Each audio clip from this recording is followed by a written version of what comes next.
ಇನ್ನು ಲೋಕಸಭೆಯಲ್ಲಿ ನರೇಂದ್ರ ಮೋದಿ ಅವರು ಆಡಿದ ಮಾತುಗಳಿಂದ ಮಲ್ಲಿಕಾರ್ಜುನ್ ಖರ್ಗೆ ಕೆಂಡಮಂಡಲರಾಗಿದ್ದಾರೆ.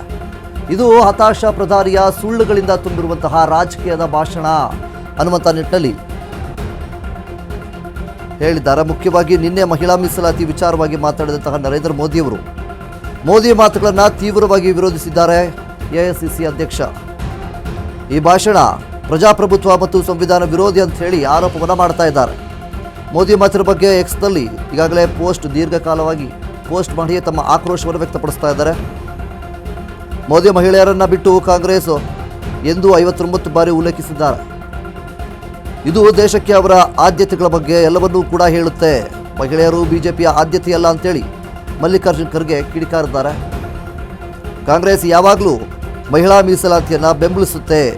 2010ರಲ್ಲಿ ರಾಜ್ಯಸಭೆಯಲ್ಲಿ ಮಹಿಳಾ ಮೀಸಲಾತಿ ಮಸೂದೆಯನ್ನು ಅಂಗೀಕರಿಸಿದ್ದೆ ನಾವು ಅನ್ನುವಂಥ ನಿಟ್ಟಿನಲ್ಲಿ ಮಲ್ಲಿಕಾರ್ಜುನ್ ಖರ್ಗೆ ಅವರು ಇಲ್ಲಿ ನರೇಂದ್ರ ಮೋದಿ ಅವರ ವಿರುದ್ಧವಾಗಿ ಕಿಡಿಕಾರ್ತಾ ಇದ್ದಾರೆ. ಬಿಜೆಪಿ ಆ ಮಸೂದೆಯನ್ನು ಲೋಕಸಭೆಯಲ್ಲಿ ಅಂಗೀಕರಿಸಲು ಸಾಧ್ಯವಾಗಲೂ ಇಲ್ಲ. ಆ ಒಂದು ಸಂದರ್ಭದಲ್ಲಿ ಆಗ ಕಾಂಗ್ರೆಸ್ನವರೇ ಆ ಒಂದು ಮಸೂದೆಯನ್ನು ಅಂಗೀಕರಿಸಿದ್ದು ಅನ್ನುವಂತಹ ನಿಟ್ಟಿನಲ್ಲಿ ಹೇಳಿದ್ದಾರೆ. ಬಿಜೆಪಿ ತನ್ನದೇ ಆದಂತಹ ಮಸೂದೆ ಪ್ರಕಟಿಸಲು 3 ವರ್ಷಗಳನ್ನು ತೆಗೆದುಕೊಂಡಿದೆ.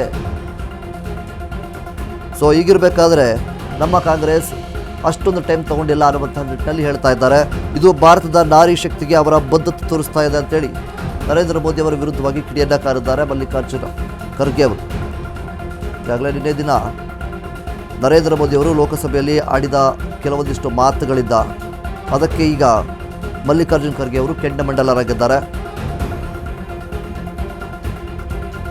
ನರೇಂದ್ರ ಮೋದಿ ಅವರು ಮಾತನಾಡಿರುವಂತಹ ಭಾಷಣ ಏನಿದೆ ಒಂದು ಹತಾಶ ಪ್ರಧಾನಿಯ ಸುಳ್ಳುಗಳಿಂದ ತುಂಬಿರುವಂತಹ ರಾಜಕೀಯದ ಭಾಷಣ ಇದು ಅಂತೇಳಿ ಹೇಳ್ತಾ ಇದ್ದಾರೆ.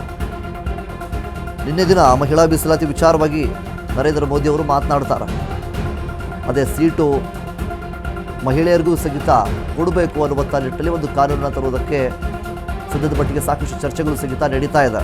ಆ ಒಂದು ವಿಚಾರಕ್ಕೆ ಸಂಬಂಧಪಟ್ಟ ಹಾಗೆ ಈಗ ನರೇಂದ್ರ ಮೋದಿ ಅವರು ಲೋಕಸಭೆಯಲ್ಲಿ ಏನೆಲ್ಲ ಮಾತಾಡಿದರು ಅದಕ್ಕೆ ಮಲ್ಲಿಕಾರ್ಜುನ್ ಖರ್ಗೆ ಅವರು ಕೆಂಡಮಂಡಲರಾಗಿದ್ದಾರೆ. ನರೇಂದ್ರ ಮೋದಿ ಅವರು ಮಾತನಾಡುವಂತಹ ಒಂದು ಸಂದರ್ಭದಲ್ಲಿ ಕಾಂಗ್ರೆಸ್ನವರ ಮೇಲೂ ಕೂಡ ಒಂದಿಷ್ಟು ಆರೋಪಗಳು ಮಾಡಿದ್ದಾರೆ. ಯಾವ ರೀತಿ ಅಂತಂದರೆ ಯಾವುದೇ ಒಂದು ಹೊಸ ಯೋಜನೆಗಳನ್ನು ತರೋದಕ್ಕೆ ನಾವು ಪ್ರಯತ್ನ ಪಟ್ಟರೆ ಅದಕ್ಕೆ ಕಾಂಗ್ರೆಸ್ ಅಡ್ಡಿ ಬರುತ್ತೆ ಅನ್ನುವಂತಹ ನಿಟ್ಟಿನಲ್ಲಿ ನರೇಂದ್ರ ಮೋದಿ ಅವರು ಹೇಳಿಕೆಗಳನ್ನು ನೀಡಿರ್ತಾರೆ.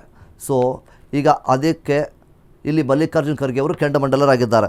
ಮುಖ್ಯವಾಗಿ ನಮ್ಮ ಕಾಂಗ್ರೆಸ್ ಸರ್ಕಾರ ಸಾಕಷ್ಟು ಜನರಿಗೆ ಒಳ್ಳೆಯದನ್ನು ಮಾಡಿದೆ ಮತ್ತು ಮಸೂದೆ ತರೋದಕ್ಕೋಸ್ಕರ 3 ವರ್ಷಗಳ ಕಾಲ BJP ಕಾದಿದ್ರೆ, ಆದರೆ ನಮ್ಮ ಕಾಂಗ್ರೆಸ್ ತಕ್ಷಣವೇ ತಂದಿದೆ.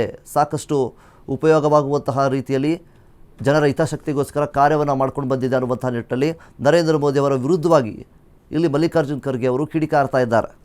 ಅದು ಮುಖ್ಯವಾಗಿ ಎಕ್ಸ್ನಲ್ಲಿ ದೀರ್ಘಕಾಲವಾಗಿ ಪೋಸ್ಟ್ ಮಾಡುವುದರ ಮೂಲಕ ಕಿಡಿಕಾರ್ತಾ ಇದ್ದಾರೆ. ನೀವು ಗಮನಿಸ್ತಾ ಇರ್ಬೋದು ಆ ಒಂದು ಪೋಸ್ಟನ್ನು ಸಹಿತ. ಸೊ 2010ರಲ್ಲೂ ಕೂಡ ರಾಜ್ಯಸಭೆಯಲ್ಲಿ ಮಹಿಳಾ ಮೀಸಲಾತಿ ಮಸೂದೆ ಅಂಗೀಕರಿಸಿದ್ದು ಕೂಡ ನಾವೇ ಅನ್ನುವಂಥದ್ದನ್ನು ಇಲ್ಲಿ ಮಲ್ಲಿಕಾರ್ಜುನ್ ಖರ್ಗೆ ಅವರು ಹೇಳ್ಕೊಂಡಿದ್ದಾರೆ. 2010ರಲ್ಲಿ ಏನು ಮಸೂದೆ ಆಯಿತು ಅದನ್ನು ಅಂಗೀಕರಿಸಿದ್ದು ಕೂಡ ನಾವೇ, BJPನವರಲ್ಲ ಅಂಥೇಳಿ ಹೇಳ್ತಾ ಇದ್ದಾರೆ. BJP ಆ ಮಸೂದೆಯನ್ನು ಲೋಕಸಭೆಯಲ್ಲಿ ಅಂಗೀಕರಿಸಲು ಸಾಧ್ಯವಾಗಲಿಲ್ಲ, ಅವ್ರ ಕೈಲಿ ಆಗಲಿಲ್ಲ. ಸೊ ನಾವು ಆ ಒಂದು ಮಸೂದೆಯನ್ನು ಅಂಗೀಕರಿಸಿದ್ದೇವೆ 2010ರಲ್ಲಿ ಅಂತೇಳಿ ಮಲ್ಲಿಕಾರ್ಜುನ್ ಖರ್ಗೆ ಅವರು ಇಲ್ಲಿ ಹೇಳ್ತಾ ಇದ್ದಾರೆ. BJP ತನ್ನದೇ ಆದಂತಹ ಮಸೂದೆಯನ್ನು ಪ್ರಕಟಿಸೋದಕ್ಕೋಸ್ಕರ 3 ವರ್ಷ ಟೈಮ್ ತಗೊಂಡಿತ್ತು, ಆದರೆ ನಮ್ಮ ಕಾಂಗ್ರೆಸ್ ಅಷ್ಟು ವರ್ಷಗಳ ಕಾಲ ಟೈಮ್ ಯಾವತ್ತೂ ಕೂಡ ತಗೊಂಡಿಲ್ಲ. ಮಸೂದೆಯನ್ನು ತಕ್ಷಣವೇ ಅಂಗೀಕರಿಸ್ತೀವಿ ಅನ್ನುವಂಥ ನಿಟ್ಟಿನಲ್ಲಿ ಇಲ್ಲಿ ಮಲ್ಲಿಕಾರ್ಜುನ್ ಖರ್ಗೆ ಅವರು ಹೇಳ್ತಾ ಇದ್ದಾರೆ. ಸದ್ಯದ ಮಟ್ಟಿಗೆ ನರೇಂದ್ರ ಮೋದಿಯವರು ನಮ್ಮ ಭಾರತದಲ್ಲಿ ಮಹಿಳೆಯರಿಗೆ ಸೀಟ್ ಸಿಗಬೇಕು ಅನ್ನುವಂಥ ನಿಟ್ಟಿನಲ್ಲಿ ಒಂದು ಯೋಜನೆಯನ್ನು ತರೋದಕ್ಕೆ, ಒಂದು ಮಸೂದೆಯನ್ನು ತರೋದಕ್ಕೆ ಸಾಕಷ್ಟು ಪ್ರಯತ್ನವನ್ನು ಪಡ್ತಾ ಇದ್ದಾರೆ. ಆದರೆ ನಿನ್ನೆ ದಿನ ನಡೆದಿರುವಂತಹ ಒಂದು ಲೋಕಸಭೆಯಲ್ಲಿ ಅವರು ಆಡುವಂತಹ ಮಾತುಗಳು ಒಂದಿಷ್ಟು ಕಾಂಗ್ರೆಸ್ನವರಿಗೆ ಬೇಸರವನ್ನು ಕೂಡ ತಂದಿದೆ. ಅದಕ್ಕೋಸ್ಕರ ಇಲ್ಲಿ ಮಲ್ಲಿಕಾರ್ಜುನ್ ಖರ್ಗೆ ಅವರು ನರೇಂದ್ರ ಮೋದಿ ಅವರ ವಿರುದ್ಧವಾಗಿ ಕಿಡಿಕಾರ್ತಾ ಇದ್ದಾರೆ.